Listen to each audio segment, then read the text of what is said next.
You are sitting at a red light and suddenly the steering wheel starts vibrating in your hands like a nervous puppy, while that dreaded orange engine light starts blinking at you with a rhythmic persistence that tells you something is seriously wrong under the hood. You plug in your diagnostic tool and find the code P0309, which means your car has detected a misfire in cylinder number 9. Now, if you are seeing this code, you are likely driving a beast with a V10 or a V12 engine, and your powertrain control module is telling you that this specific cylinder is not contributing its fair share to the party. A misfire is basically a failure in the combustion process, and it creates a nasty ripple effect that ruins your entire driving experience. When cylinder 9 fails to fire, unburned fuel gets dumped into the exhaust, which the oxygen sensors detect as a rich condition. The computer then panics and starts adjusting the fuel trims for all the other cylinders, leading to a massive drop in fuel economy and a significant loss of power.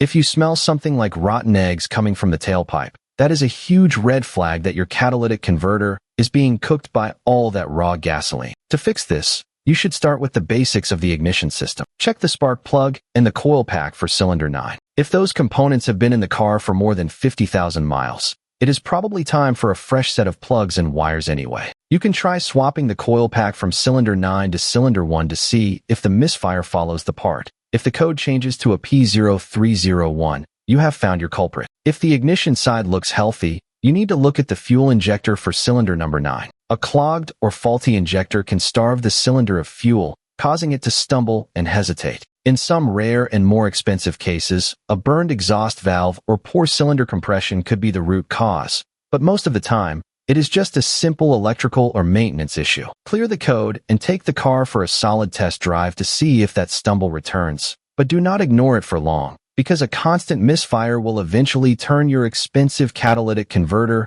into a molten pile of metal.